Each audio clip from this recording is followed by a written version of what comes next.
Now this marks the tornado's 4th consecutive state championship. That's also tying a record there. I can't tell you how much this means for this community and for the boys. This is what the coaches had to say. For these parents, the ideal situation would be for their kids to stay at Waldo Community School, but this bill may give them the option to go to Hampton, which is a short 7-mile drive. Of course, they would like to see 100% voter turnout, but for this election that is pretty standard. Voters still have until 7 p.m. to vote. If they are in line at 7 p.m., the water has gone down a little bit so far, but more rain is in the forecast for tomorrow, so grab those umbrellas and you might want to avoid these streets again.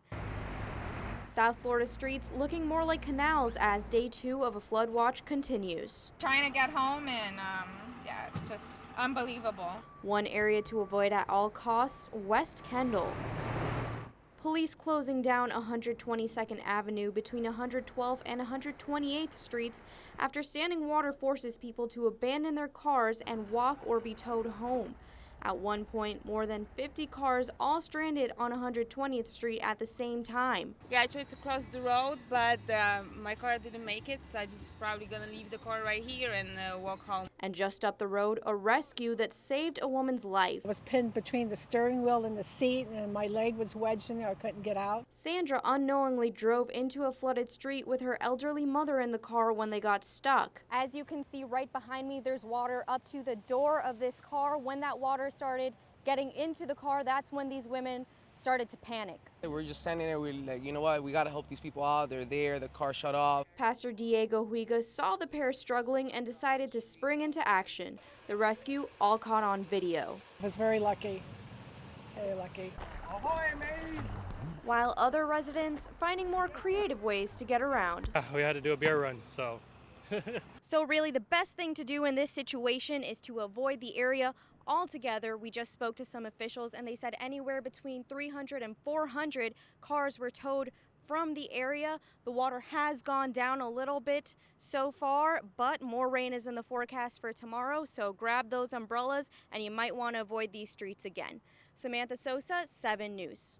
Well, ladies, there is a lot of concern about this because there are children living in Dignity Village among the adults.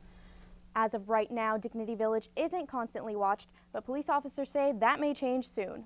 I can blow him up for you. Since Dignity Village appeared, it hasn't been uncommon to see predators and offenders come and go. Today, 15 were found registered living in the area. I probably see 1 to 2 a week that are moving into Dignity Village. But with the growing population and recent violence in the area, people who live there are worried, especially since there are children living there for long periods of time. The most we had was like 4 at one time, and they, stayed a while until they got in the housing. Even though children do live there, the predators are allowed to stay according to Florida law. Sexual predators can't live within 1,000 feet of a child care facility, of a school, or a church, or anywhere where children would normally congregate. And so Dignity Village does not fall into one of those special places in the Florida law. GPD plans to increase patrol there. Consider the placement of a 2-person cop team. Chief Tony Jones asked the city to add 2 extra officers to their full-time staff to patrol the area 24 hours a day, a big relief to those living there. That could cost the city as much as $150,000 every year. They don't stop. They don't stop. And more police presence would be a good thing. GPD sends out notices every time a predator or offender starts living there. Until a police team is staffed, residents will continue looking out for each other. You shouldn't be around little kids, So I'm watching. Yeah. Plans to manage Dignity Village are still being made. A plan will be presented to the City Commission in July. Well, David, a lot of kids learning how to swim and a lot of parents supervising, something Ocala Recreation and Parks and Ocala Fire Rescue officials really want to emphasize. These kids are hoping they helped break a Guinness World Record for the world's largest swim lesson. People all over the country hit the pool at 10 this morning to learn how to swim and stay safe in the water this summer.